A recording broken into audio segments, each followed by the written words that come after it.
আচ্ছা, উনি নভেম্বরের 1 তারিখে আমার কাছ থেকে বাসাটা ভাড়া নেয়। তা উনি যখন ভাড়া নেয়, ওনার নাম হচ্ছে, বাসাটা ভাড়া নেয় কে?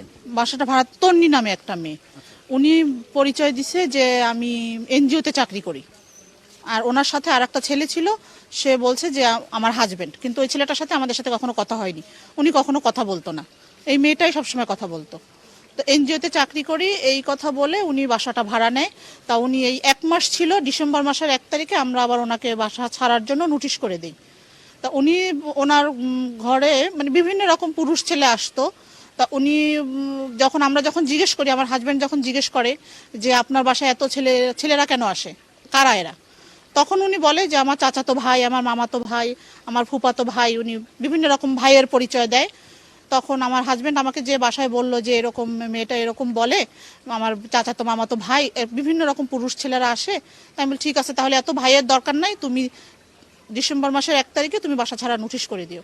আমার কথা মতন আমার হাজবেন্ড ডিসেম্বর মাসের 1 তারিখে বাসা ছাড়া নোটিশ দিয়ে দেয়। উনি 30 তারিখে বাসাটা ছেড়ে দেওয়ার কথা, এর ভিতরে আজকে এই ঘটনা। কি ঘটলো? ঘটনা রুমে যে কি দেখলেন?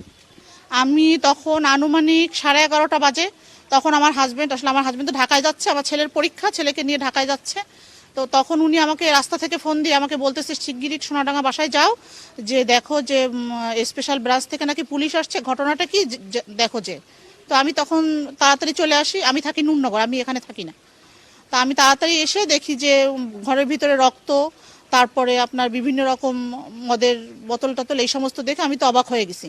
আর আমার হাজবেন্ড খুবই আল্লাহ আল্লাহ লোক, সে ওই সমস্ত কোনো মেয়েদের ঘরে বা কারো ফ্ল্যাটের ঘরের ভিতরে সে কখনো যায় না।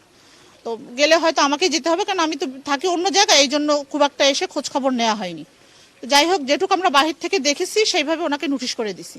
নোটিশ করার পরে আজকে এই ঘটনা এসে দেখি যে কাকে না এনসিপির এক নেতাকে নাকি গুলি করছে, তারপরে ঘরের ভিতরে রক্ত, মদের বোতল, আর ঘর বাড়ি সব এলোমেলো তছনছ করা, একেবারে বিধিকিস্তি অবস্থা ঘরের ভিতরে। তো দেখে আমি অবাক হয়ে গেছি যে কি অবস্থা। এই বাসাটিকে আসলে এনসিপি নেতা ভাড়া নিয়েছিলেন, বা তিনি এখানে কেন? না না না, আমি এই মেয়েটাকে ভাড়া দিয়েছি, এখানে কোনো এনসিপির নেতা কেউ ভাড়া নেয়নি। এই মেয়েটার সাথে সবসময় আমার যোগাযোগ হতো, আমার হাজবেন্ড কথা বলতো এই মেয়েটার সাথেই বলতো, জিজ্ঞেস করছে যে তোমার বাসায় এত লোক কেন আসে, এই মেয়েটার সাথেই কথা বলতো। কোনো এনসিপির নেতা এখানে ভাড়া নিতে কোনোদিন আসেও নি, কথাও বলেনি। আর এই যে শুনছি যে মোতালেব ছেলে, একে আমরা চিনিও না। মোতালেব ছেলেটা শুনছি গুলি করেছে, আমি তো এসে জিজ্ঞেস করলাম ছেলেটা ভালো আছে কিনা, আমরা একে কখনো দেখিও নি, আর একে আমরা চিনিও না। ধন্যবাদ।